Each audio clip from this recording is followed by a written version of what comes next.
we're heading into our round 10 match, our first series here on the feature match together for the day.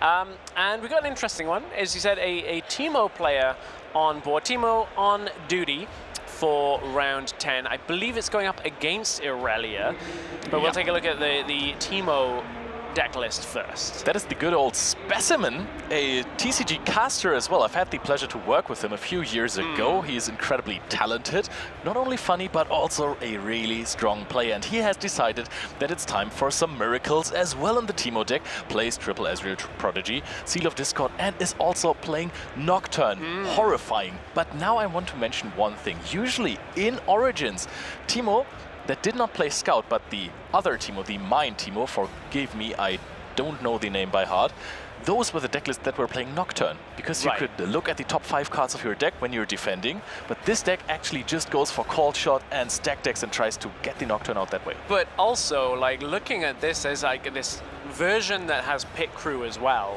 We'll touch on it within the game too as we look over at the Irelia. So Irelia, I know we've had some on broadcast. It's actually yours and my first time casting Irelia. So Irelia is essentially a deck that revolves around making sure Irelia can score as much and be as mobile as possible. Same with Lonely Paro. Relies on things like Guardian Angel and Combat Tricks, Zhonya's Hourglass in order to keep Irelia alive. And really important to just move around the battlefields, get as many points as you can, and then just kind of like defy, hold through things. Not so fast is great, and Defiant Dance, a signature spell, key for that big swing of might in a battle, like in a showdown situation. Defiant Dance is, it's like a spell Thousand-Tailed Watcher, right? It's so good. Incredibly strong. If Thousand-Tailed Watcher also made your unit stronger. Yeah, that is true. It's so bad. Like -2 for the opponent, and you get +2. You're like, yes, I'll take a 4 might swing any day. It's really, really good. GG easy, says Specimen, with the bling chosen champion, the Teemo Scout. And if you want to get a GG easy Teemo, what you have to do is attend a lot of Nexus Nights and get a lot of Nexus Night promo packs and be lucky to pull one out, because it is one of the most coveted cards that comes from those Nexus Night promo packs, at least from Origins. I actually don't know whether it comes in set 2. I'm not too sure about that, but also about the Teemo deck. You have a built-in 2-drop. It is phenomenal. It's not really in the Draven meta, I will give you that 2-drops aren't that important anymore, but it's really cool that you can just play your chosen champion unit on curve. Yeah, it's a good 2-drop. Another 2-drop we've seen a lot of is the Lonely Paro on the other side for Irelia. For me, I've been wondering, like, how good is it compared to, like, Watchful Sentry and Ahri? I'm like, do I want a 2-drop that is going to draw me a card every time, or a 2-drop that's slightly stronger that might draw me a card? And I think I'm leaning on the side of Lonely Paro. That extra might can be quite helpful. Not such a factor in this matchup, because this is not an Ahri match, but Teemo is going to go over to the battlefield for the first point of the game. And the Candlelit Sanctum is also another trigger that you can use to find that Nocturne. In this case, of course, did not happen, but you're looking at the top cards. Yeah, of course, because players that maybe haven't used Nocturne too much, if Nocturne is revealed, you just get to play it. Yeah. If it's revealed from the top of your deck, you just get to play it. Yeah. I don't even think it's revealed. It's if you're looking at this card, because Stack Deck doesn't reveal the cards to the opponent. Sorry, you know, that's it's revealed to you. Yes, yes. That is a very good differential that makes sense of why it works. We're going for a card sharp. Now Irelia, of course, kindly declines the offer to take 1 gold to just not give this deck so much ramp. And now Card Sharp is looking, and I'm quite curious to see if we're going to see my favorite card from the Irelia strategy, the Stellarcorn Herder, anytime soon. Yeah, which is a card that I think is very well placed to just be annoying in the metagame, where it's like, I'm just going to move around and draw a ton of cards. It's a card that I think people really highly rated and then moved away from, and I actually think it's going to come back in a little bit of popularity, especially as more people play things like, I know this sounds weird, but playing against Kai'Sa, obviously you want the Irelia matchup, and Stellarcorn Herder is a great way of just making sure you continue to draw cards. There's a lot of like bolted on card draw in this. You have Discipline card draw, Stellarcorn Herder, you're playing on the Dreaming Tree. Like, a lot of things allow you to draw 1 or 2 cards throughout the game. Especially with the Dreaming Tree, Stellarcorn Herder can be completely broken against some matchups, because every time you move a Stellar Converter into the Dreaming Tree, your opponent tries to remove it, and you have something like a Fight or Flight or a Flash. You just get more draws from the card because of the Dreaming Tree, and then also from the Stellar Converter. And that's where it's miserable against like matchups like Kai'Sa that rely on like somewhat location-based damage at times. It's like you can defy, you can do any kind of thing to say, nope, that's actually not going to go through, and I'm going to get the massive value. But for the Irelia player, if you're dodging a spell with a Stellar Converter and you get extra draws, it's like instant John Hamm meme. It's this instant you're standing in the club and you're just enjoying life. This is what it feels like to get free draws dodging spells with Stellar Converter. I wonder how it's going to go in the Teemo matchup. I will say this is not a matchup that I'm as familiar with. It's not one that we see at a competitive level very frequently. Irelia, I'm more familiar with some of the other matches, but when I think about it, not a lot of what Teemo wants to do you know, is the equivalent thing that Irelia is strong against. Yes, there's some things like Fight or Flight, there's a lot of the purple cards that move, but not many of those cards actually kill. I'm looking towards the mine side of things from Teemo's deck to actually remove units from the battlefield. So I wonder whether there's extra value from things like Guardian Angel, because there are fewer ways to actually remove a unit from the battlefield or from the base for Irelia. I think Guardian Angel is always great, right? The card is so incredibly strong if you put it on one of your important units. This is a card why people just side deck so much gear removal in their decks. Some things like Factory Recall or in other decks Thermal Beam, because you just gotta get rid of this. But I think the good thing about Irelia is you have plays into almost every matchup, right? Your deck, it tries to just ignore the other player, right? You're trying to score your points with your Audacious, you're trying to just defend. You focus on your own Irelia, as you should. If you're playing top lane, you focus on yourself, you ignore everything else that's happening, and you just try to get your Irelia through. So, or Draven Audacious. I believe it was stacked deck. We're seeing 3 cards. There's an Edge of Night, a card that we haven't talked about too much yet. An equipment from Spiritforge that you can hide at the battlefield and reveal. Again, anytime you're playing against Teemo, you always have to make a lot of kind of like calculations of, okay, if it's Teemo that's hiding, what's my best play? If it's Edge of Night that's hiding, what's my best play? If it's Switcheroo that's hiding, what's my best play? If it's Fight or Flight that's hiding, what's my best play? And the key thing I'm getting to here is it's really difficult to know the exact line that you have to calculate past. It really is a headache. We get the Azrael in play, but by the way, that's the best thing about Teemo in a closed decklist format, right? If you're playing open decklist, your opponent actually gets to just see which card they have to play around. But here, you also have to factor in cards like Consult the Past. I was going to say, sometimes it's just to consult the past, and you don't care so much about it, and it doesn't change a fight. But one thing I wanted to kind of talk about, we were talking about ways of removing from the battlefield. From what I can see, there's nothing in the main board of like a singularity to kind of go through. But again, when you're trading that against a GA, you're like, is that how you want to play that? This is going to be like a very mobile game with a Teemo that wants to use Pit Crew and Call and move it around, compared to an Irelia who is like, I'm going to be able to survive for a while. I think very interesting. Teemo might try to outvalue at some point. You're also playing cards like Rebuke. Sure, which can be incredibly important there. Dodging Guardian Angel. After side decking, I think Irelia always gets a little bit weaker because the gear removal is just coming in. So it's always very decisive if you're seeing an Irelia match, who wins game 1. Because you're on the back foot on Irelia if you're not winning game 1. Of course, some people have also dedicated some main deck slots to gear removal. I mean, every order deck that I've seen this weekend has played Salvage in the main deck. Yeah, and while this isn't relevant to this matchup specifically, I think that comes from like the strength of Spinning Axes and a few of the other... Like, there's a lot of decks that have very, very strong equipment in them, whether it's a Guardian Angel, a Spinning Axe, you know, whether it's the Lucian deck that relies on kind of the combo of going around with the Skyfall and Trinity Force. So I think right now there's value in running equipment removal, gear removal in the main board. But then it's about like, where's that fine line? How much you cram into a deck for a game 1? Because if you're playing versus Kai'Sa, then all of that is useless. However, I'm a big fan of cards that can help you make it easier to side deck, right? In some decks, you play something like Traveling Merchant. Sometimes you have Zorn Warrens as your first battlefield. In those decks, it's incredibly easy to side deck because you just play risky cards in the beginning. And if you're playing Salvages, for example, and your opponent's playing Kai'Sa, you're like, I'm going to discard them game 1, and then they go into my side deck.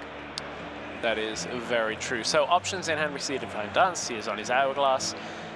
There's a Stellar Converter there. We did just have the Irelia Fervent played to the base and does now have the GA. So Irelia feels pretty good at this point. As you said, like there is a rebuke there to deal with the moment that Irelia does go aggressive, but it's not that costly. You're actually not so unhappy with it going back to hand. It does slow you down, but it's much better than when it goes into the trash and you have to try and figure out ways to play around the rest of the game. I mean, you're losing some of the tempo, but then again, there is so many defies, there is so many not so fast that a rebuke, if it's one of your, like, the less targeting spells you have in your deck, the less likely it is becoming that they are going to resolve, you know, because if you're only playing those power spells that are basically drawing those counter spells to them, you're barely going to get everything resolved. I can even see, unless your opponent's completely exhausted on runes, I can see those cards not even being played, even if they would help you. Yeah, that's totally fair. You can see right now in this situation from Krowz, the Irelia player,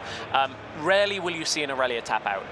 Like, rarely will you see all runes exhausted. A lot of the time, it's at least 2 stay up, because there are options. You have Discipline, you have Defy, you have Not So Fast. Like, there's a lot of cards that can be played from here. So some players might say, hey, you have other plays you can make on your turn. But no, half of this deck is in the safety.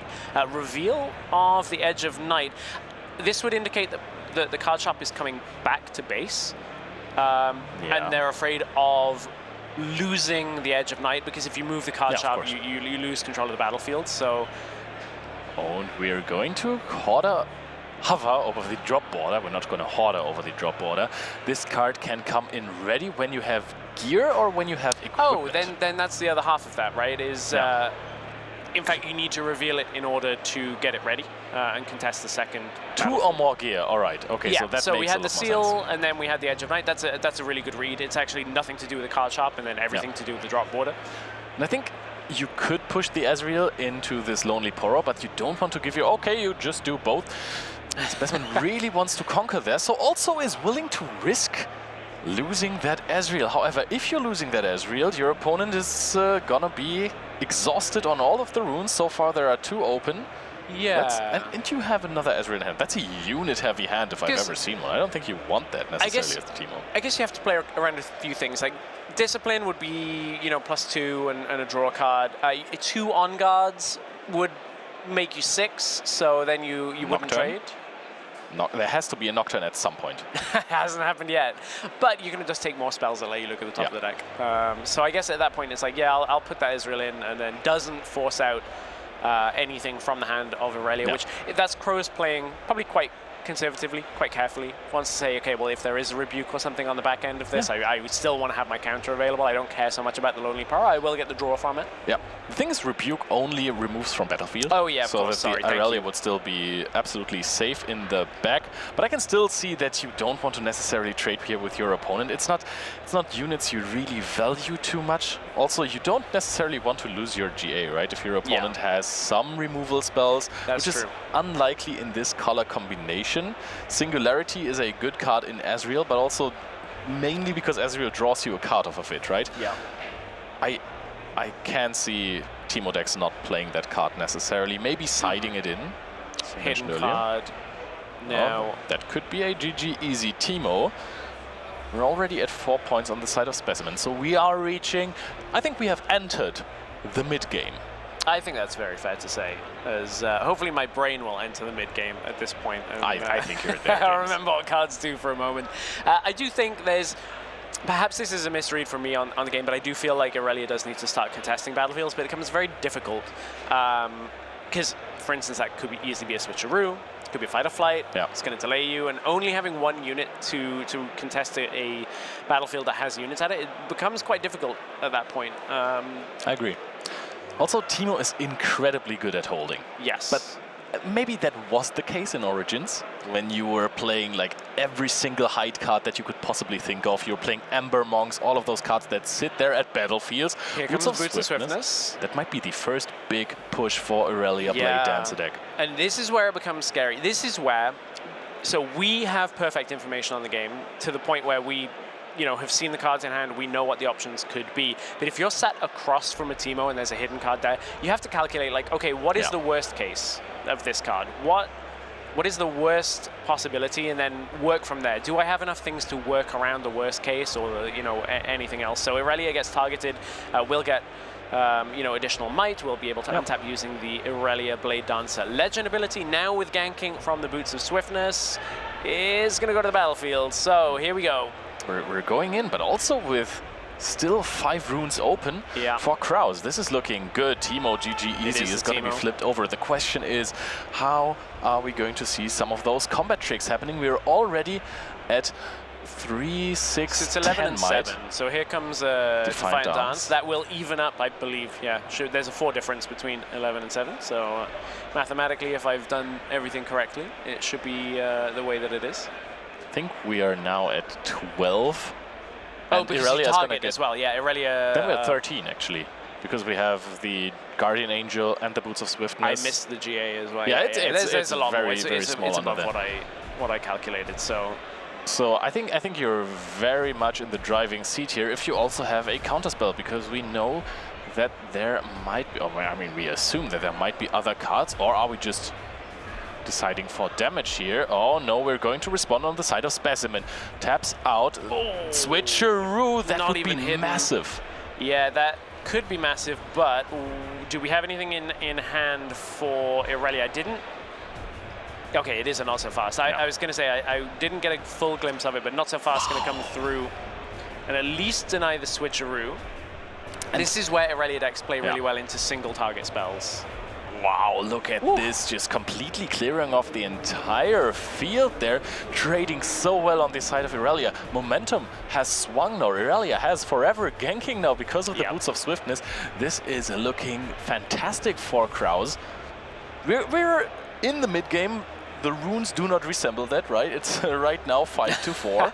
So we are constantly recycling those runes to go for more power plays, to get some more tempo. The Irelia is in the prime position. This is where you want to be as Irelia. Now we actually get to stack our top decks. Fast, right? Right. It's surely at this point you just used one to refill that off the Candlelit Sanctum. But I guess the problem is that leaves you with shields down a little bit for the turn. I mean, not that the Boots of Swiftness does anything different, and just deciding the order on it, but there is a moment now for Specimen where potentially this Irelia for a turn is more vulnerable, since not so fast in hand. But I mean, you need more removal there. I'm quite surprised, actually. Wow, another zone, yes. I'm quite surprised that in the last turn, Specimen decided to hide the Teemo in there and not the switcheroo, because the switcheroo therefore cost a lot more. And I mean, it was kind of to be seen that the Irelia can really get big in that turn and go in there, because you have to expect at least a defy. I mean, you can't defy switcheroo. Yeah, I was going to say, switcheroo, it's not so fast, or nobody's really running Windwall main board, so and that's quite a blowout at that point. I was going to ask, like, at this point, how important do you think for Teemo the rune recycling economy is? Because there is a seal, so that did at least account for one of them, which then means you're either recycling one to hide the switcheroo or the Teemo, so you're kind of going neutral on that in some ways. Like, do you think that affects it too much? Is our Teemo player like worried for economy on runes? I mean, as a Teemo player, you generally just pay energy to hide your cards, so I do not think that is the biggest problem, unless you want to have some runes open in the endgame there. Okay, so I think that Specimen now, after being so on the back foot with this last turn, you know, the not so fast really took away a lot of the advantage that he had built up. I think we're going to try and build up a lot on the base there. I do not think you can afford to push the card sharp into the Dreaming Tree right now, because Irelia is just going to take it out. Yeah, exactly. It'll come across. So I think you're going to try and set up this turn for another push later on. But I have been looking at the list of Specimen that you've been seeing in the beginning. I do not know how many pushes he realistically has. However, Cold Shot repeated could find 1 or 2 Nocturnes, because at some point you will have to find them. Hasn't found one off the first. Now looking for what the option is. Cull, I think we already have one in hand, doesn't do too much, so probably the Cold Shot. I think that is what indeed went. Okay, there is one. There we go. That means the other card naturally goes to hand, which we're quite happy about going into the next turn. Although, won't be able to accelerate the Watcher. We'll go up to 7 runes on Specimen's next turn. I mean, your opponent is going to get up to 6 next turn with Irelia that has ganking. Pickpocket is gear removal in the main deck, but Pickpocket exclusively, almost exclusively, works on seals. I mean, there are some cards like Warbox Armor that you can pop, but... For the first time for me in Bologna, I get to say, oh, Pit Crew, and we get it moving to the Dreaming Tree with the call. This interaction just has something that has tried to be worked out by players at the top level, where you get a Pit Crew, you equip a call, because when you conquer, you're going to create a gold token, Pit Crew's going to untap, you're going to be able to move it back and keep it safe. It's something that a lot of people were playing against Draven early on, just to try and say, okay, well, if I can avoid combat, especially in Ezreal decks, then tends to be good. So this time, just going to go sneak a point and move back. At least that means that Irelia sitting on the battlefield is not the end of the world on things. And we've jumped into another game. We're getting a look into the future here. We're back. That was a little teaser, by the way. You saw Rocklow. We like casting Time Warp. Exactly. In every game as possible. We are, of course, running with a little bit of a delay, so just a glimpse potentially into what is coming later, but, you know, an amuse-bouche, if you would, to whet your appetite. It's a nice teaser for all of you League of Legends fans, fans of professional play. That was actually Prime League player Rocklow, Prime League player. So we got some stars in the house. But here we've got a Teemo still going with Specimen, so we will continue to focus on this. So Irelia moves across to pick up the 6th point, goes to kind of, you know, that winning stage now if you're able to untap. And here is where it's significant, because one of the ways of dealing with Irelia, at least in some way, for this turn would be to watch her, and can you reduce the might without actually targeting her? Not going to be able to play the Watcher even to base, non-accelerated. And I mean, you said it. This is one of the winning turns. You're setting up with six points, and I'm very confused that Krowz has developed a Stellarchon Herder, because that card is very unlikely going to have an impact in this game, right? You have a double protected Irelia, you have a Zhonya's Hourglass, you have a Guardian's Angel on your Irelia. I think there is always a world in which you want to keep up as many runes as possible to threaten your opponent. Is the thought process here that, like, I'm looking at what my opponent has economy-wise in this. They're going to have to throw a lot to go through a GA and a Zhonya's, and then on the back end, if I can just equip things to a Stellarchon with, like, the Boots of Swiftness, Stellarchon will do the job of going from battlefield to battlefield, potentially. I get your point. Yeah. However, I think Irelia is so great at pushing, because every time you choose Irelia, you get 1 extra might. Of course. I'm just saying, like, is it a backup strategy? It's like, hey, if I need it, the Stellarchon Horde is here. I think it is. And I agree with the backup strategies sometimes. But also sometimes, if you're playing for your backup strategies, you lose the main, most convenient way of winning the game.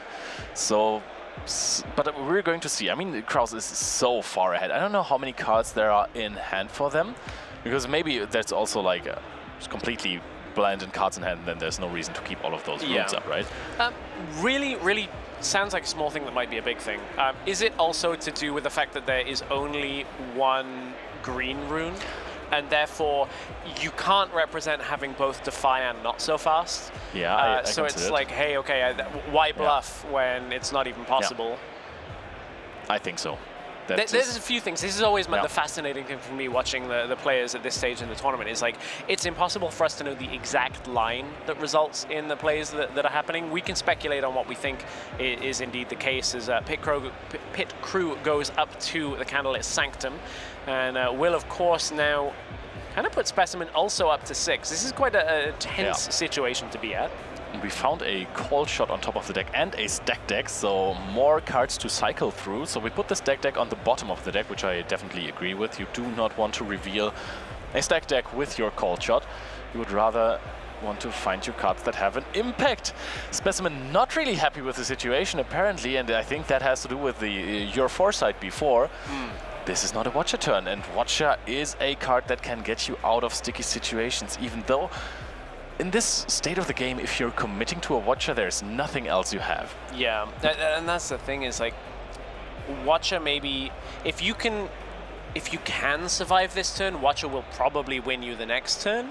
Like win you the game on the next turn, but how much do you have to expend from this? Now, I mean, there is, I believe, a seal and there's 1 untapped gold gear, so there's a little bit of a leeway on the power side of things, but it's energy that is the problem here, because you're only 6 untapped awakened runes available, makes it not even an option to play. What can you do on the side of Specimen? So there is an Irelia with 7 might. There's Zhonya's Hourglass, there is Guardian's Angel, and there's probably... I mean, Krowz does not look like he has any cards in hand, to be honest. The way he's sitting there with the hands on the chair, that is not a usual TCG position to sit in when you have cards. I'm pretty sure there's a not so fast in hand. I don't think we've seen it since it was put to the top of the deck. I'm trying to think what else we had seen earlier, because I knew the Stellarcorn was there. It's been a little while since we actually saw. I think obviously the Defiant Dance was used. No. So I think Speci has a decent chance to go for a push here that takes out the Irelia. Is not going to just take it for free, so there's going to be trades, and it's also going to just trade away the Guardian's Angel. And I think, again, it leaves you in a situation where you have to assume there's at least 1 counter here, so you need to win this trade just with units. Yeah. And then hope that you have something up potentially for the next turn. If you can have hidden cards, maybe using the gold, maybe that'll allow you to maintain control of this battlefield next turn. But this is a very complex situation for both Specimen and Krowz to play out. There's actually 3 cards in hand. We just haven't really seen them before, so that's quite a bunch. The more I think about it, the more I agree with developing the Stellarcorn Herder.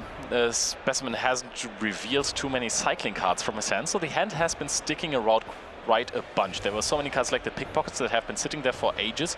If you play close attention, if your opponent isn't playing too many different cards.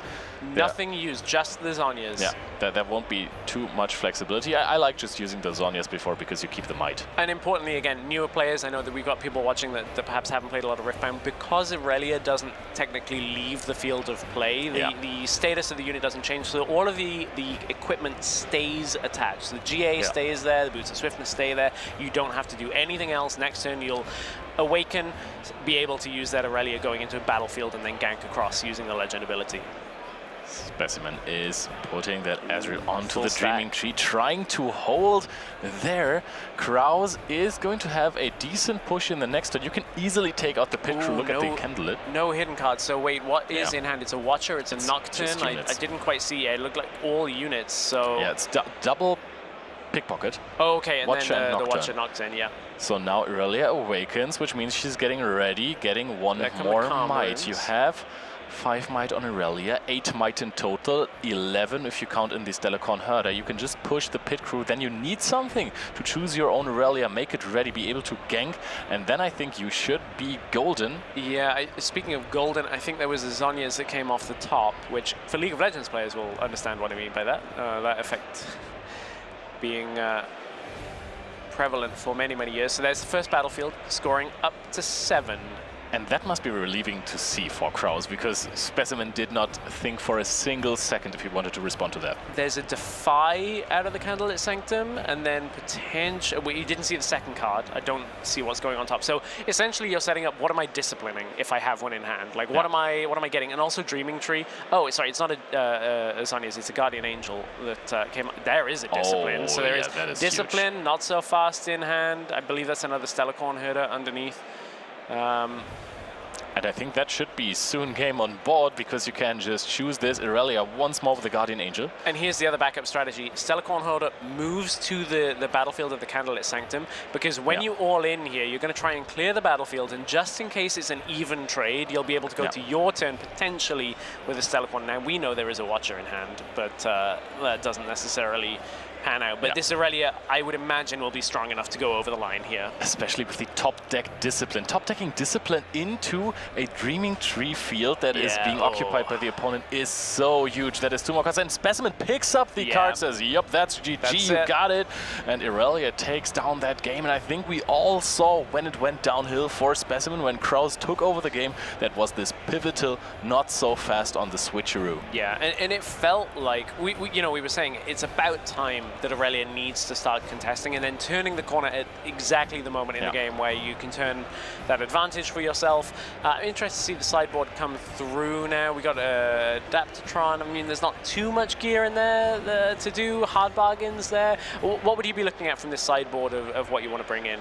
I mean, I think versus a deck like Teemo, it sometimes becomes a little bit iffy to conquer. So Adaptatron is not the easiest way to get rid of those seals. Yeah, sorry, I was bringing up this in the sideboard. I actually don't think is what you're looking to sideboard in. I set you up for me sounding silly on that. I was more just looking for your opinion on what to sideboard. No, I think Adaptatron is actually decent because you saw cards like Drop Border in the deck list. Sure, yeah. Of Specimen, so he is kind of relying on gear as well. So gear removal does make sense. However, if Teemo wants to, you can make it really hard for your opponent to conquer, especially in the mid game. But if you go second, you drop the Adaptatron early, your opponent starts with something like a seal. They don't necessarily. It's tough.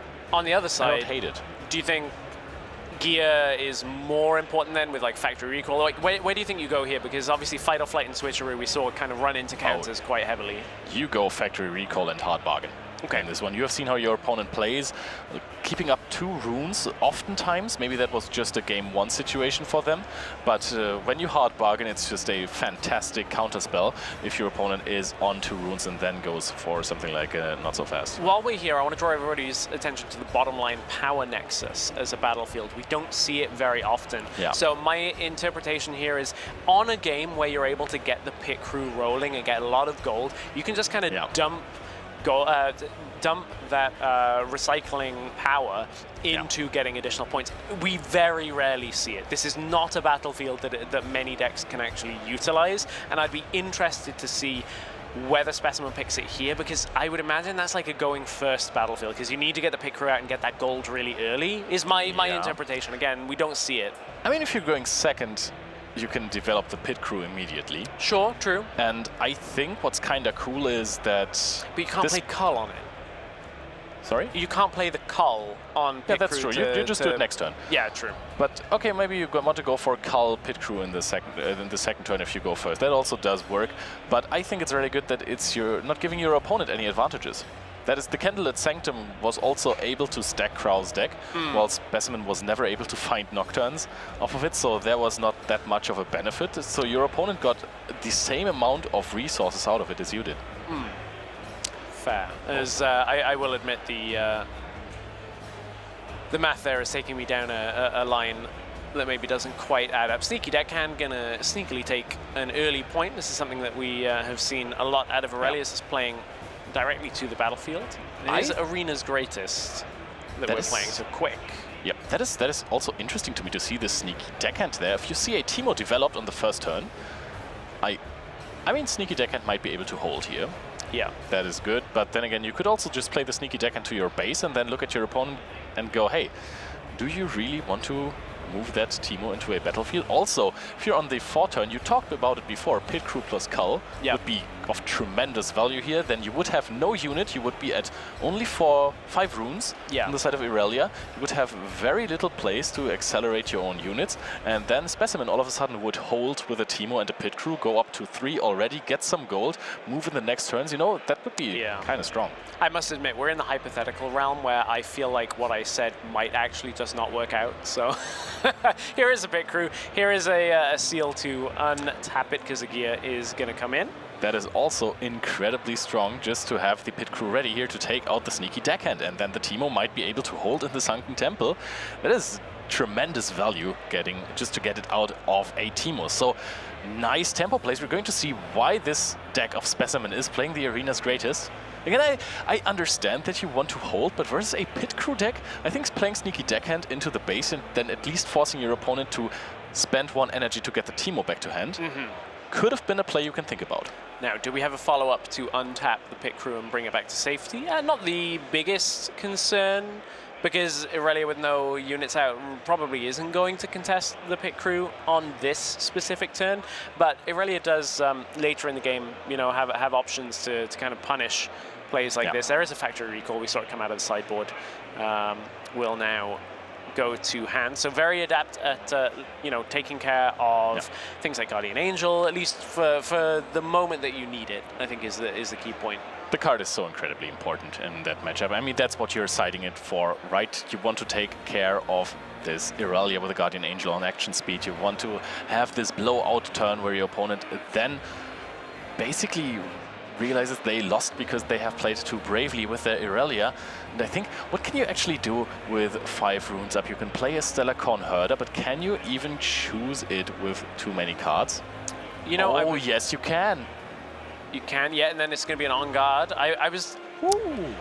I feel like I had a total misread on this, because of course Irelia is going to untap the Stellar, like whatever unit is played, but with targeting.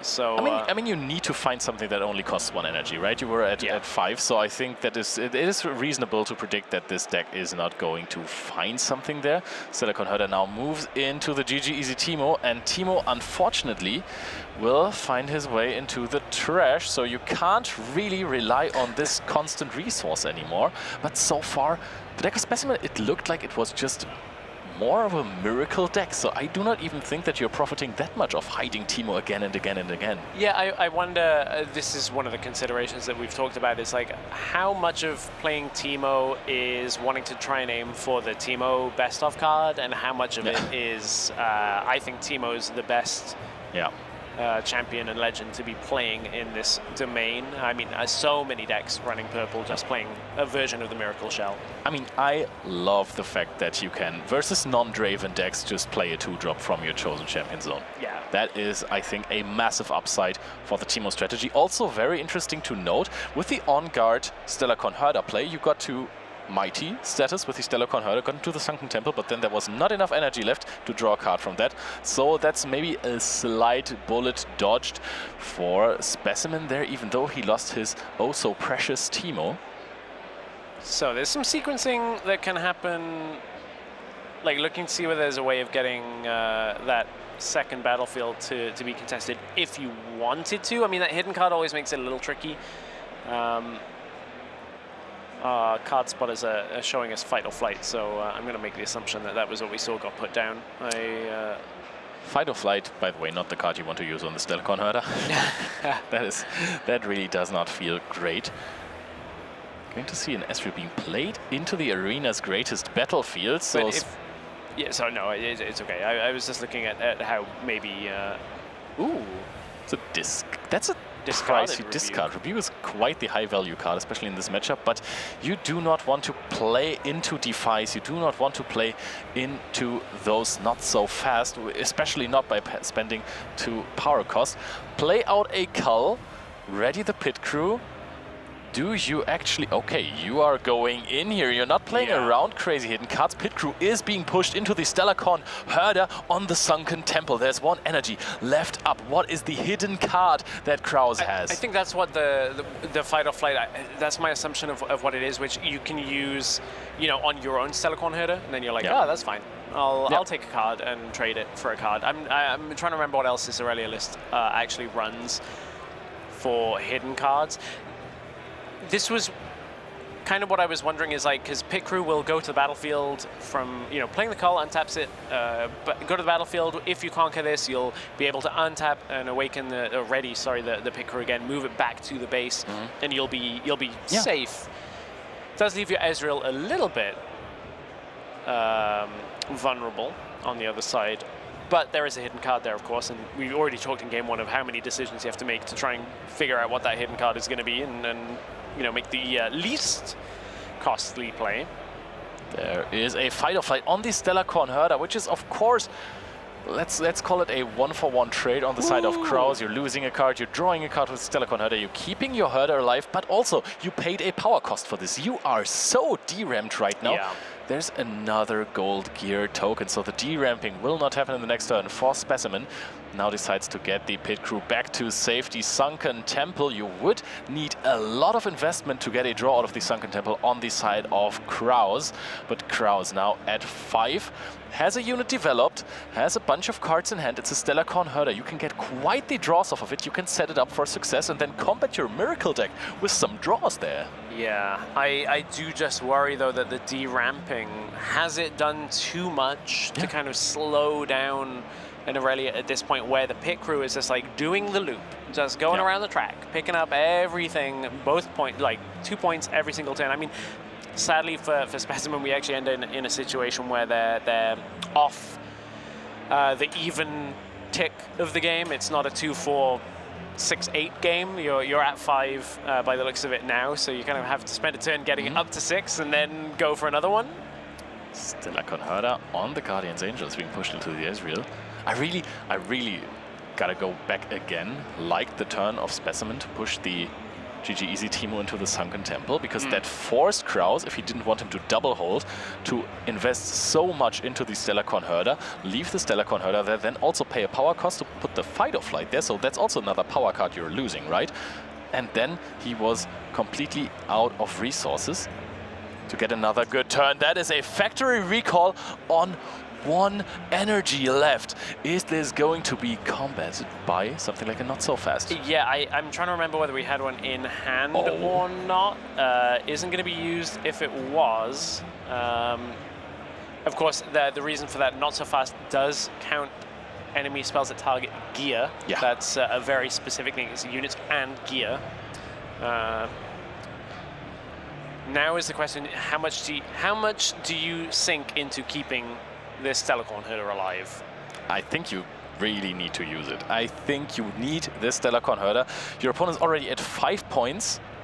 Oh, we're going to go for the on guard. Which is the cheapest option at this point, which is good. It gets it done. It gets the work done. It will keep the herder alive, depending on what this hidden card is. Obviously, Teemo here is a problem because you can't counter the Teemo. Okay, Fight or Flight on the Ezreal. That is huge. Can't be not so fasted. Because it targets the Ezreal, not the Stellar Conherder, so that is another significant point of this. You'd be looking for a Defy would be basically the card here that would deal with this, but it's not going to happen. We'll bring the Ezreal back. Giving the point over, realizing you don't have to panic for points in this situation. Your opponent is still far behind you, and if Krowz wants to play the Guardian's Angel now, you're going to have to pay another power cost. You're going to have to again deramp to 3. He is keeping the pressure up while Krowz constantly has to deramp, recycle runes, and stay out of the mid game. And it will be deramping again, and now you kind of have to represent again options on two energy available. Options with 2 runes up. Like what is there? I mean, we know the Defiant Dance is in hand. I think it's 2 copies actually. That is there. If you just push into the Stellar Conherder and 2 Defiant Dances happen, then there's no runes to play with, right? Exactly, then there's no counter coming, so you can Fight or Flight or whatever version of spell that Specimen has to turn the tide. I like that the players are having fun, though. Oh, another Pit Crew is being played. That's massive for tempo. Pit Crew is being pushed into the Sunken Temple, getting a gold gear token exhausted, but your own Pit Crew, the second one that has just been played, can be ready. If you have another gear, you can even retreat the Pit Crew from the Sunken Temple, then make it ready again, and then push with 2. It's like, is there an Edge of Night? Is there another Seal in hand? Anything like that that would potentially give you now 2 Pit Crew untapped? No, it doesn't look like it for now. But going in with a single Pit Crew to play on an even playing field between the 2, because you know if this is Fight or Flight, well then you just send something else in. You have other options going 1 unit at a time. Defiant Dance is going to come through. So investing the first one. So now this turns off the knowledge that it could be a not so fast at any point in this matchup. It could basically be a Defy, but down to 2 runes. But I mean, down to 2 runes is absolutely crazy, right? You have used a power to hide a card in the arena's greatest battlefield just to use the Defiant Dance from hand. You're gonna go down to 4. You can't even play your own Irelia Fervent next turn. Now, is it time for a switcheroo? Because you know that you cannot be... Yep, there's switcheroo coming. Pit Crew is on 5. Stellar Conherder goes down to 1. What other cards can you use on the side of Krowz? If you want to deramp down to 1, you can use the other Defiant Dance, right? So you switcheroo and then you're going to even trade. You'll both be 3, but do you even want to do that? Is that even... Oh, the Fight or Flight's there, sorry, it was hidden. So we'll react with a Fight or Flight before switcheroo, and switcheroo is people at the same battlefield, units at the same battlefield. So that of course is the easier way out of that. That is really well played from him with the immediate reaction of the Fight or Flight. And that now means that a subsequent showdown is harder to break through, because now the Stelacorn Herder is 5 already. Switcheroo's gone. You kind of assume probably harder to get through. No reason to kind of rush into it. Thing is, you're already at 6 on the side of Specimen. Just retreating the pit crew here could be a decent spot here. Your opponent is not going to go anywhere with holding to 5. Which, that's an interesting conversation, because as I was saying, we're in a game where Specimen was at 5, only needed to get to 6 from the hold. So actually, was there maybe presence of just saying, okay, I'm not going to throw anything at Stelacorn Herder this turn? Or is it, in this situation, useful to burn the Irelia resources and say a pit crew for you deramping twice is actually worth it for me? 100%. I think you want to starve your opponent out as much as you can, especially when you're up on points, right? Then it's really worth it to just slow your opponent down the most if you're getting closer and closer to that victory. And it certainly feels like Specimen is getting closer and closer at this point. Looking on four runes, what is available? There is a charm in hand, but you know that's not exactly the spot that you want to be when your units aren't on a battlefield. It's going to be deramping now into looking like an untap. Wow. Like ready the Stelacorn Herder and equip the GA, move to a battlefield, maybe. This is so difficult. Another energy is being used by Specimen to respond. Are we going to stack deck here on Declaration? Are we going to use it on action speed just to get full use out of our energy? Oh, you just let it pass priority, let it resolve. But I mean, I think you're just absolutely fine with 2 runes being open on your opposing side. Krowz has managed phenomenally so far in this game to just always avoid the big pushes, but he's keeping himself low on the resources. Yeah. He has so many cards in hand. I mean, if this was an Irelia or even a Stelacorn Herder, but he would be at 8 runes, this would be impossible to win almost for a Specimen.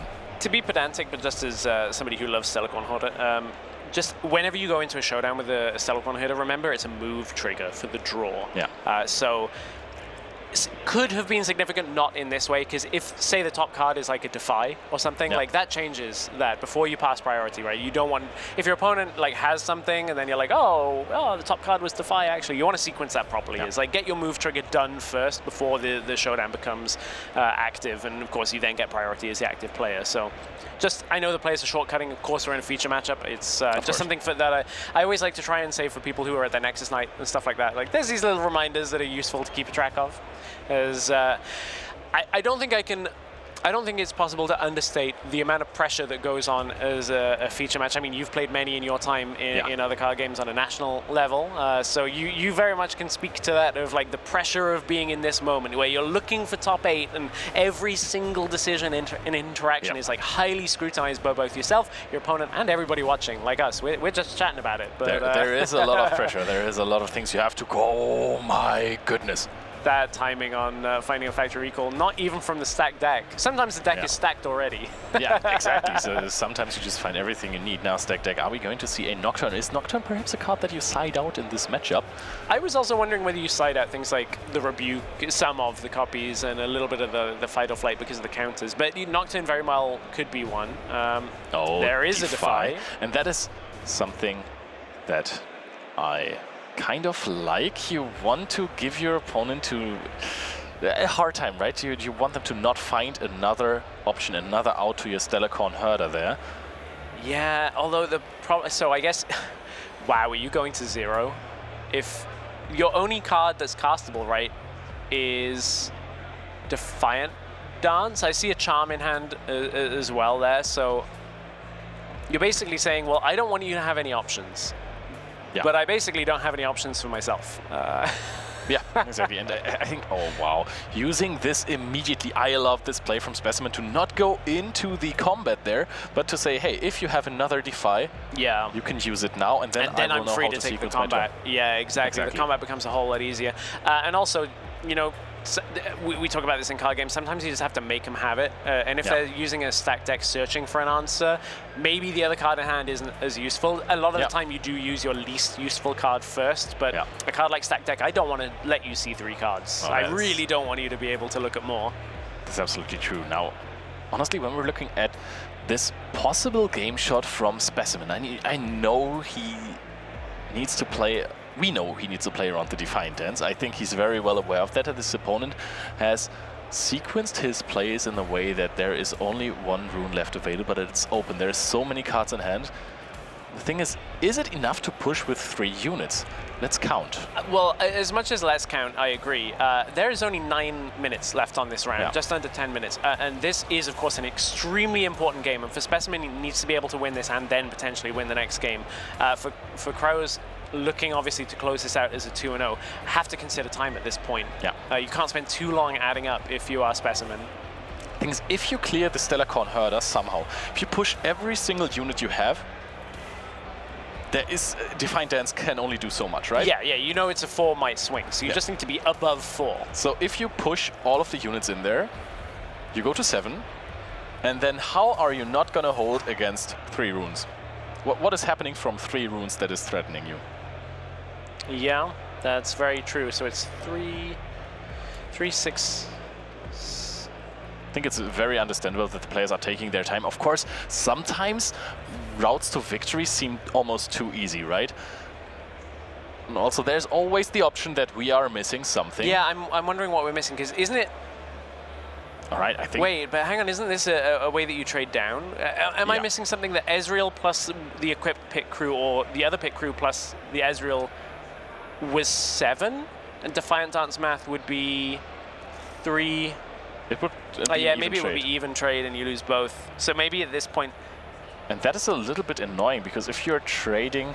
I mean, you're not trading down afterwards, right? You're not losing the might, so you can push the 2 pit crews into the Stellar Corn Herder. It's basically still the same thing, but now you know what you're dealing with. There is okay, yeah, and you get the other side of it. Yeah, there's that's fair. no rune left open. Your opponent is going to basically start the game from scratch at only 6 points with 2 runes and a full bunch of cards in hand.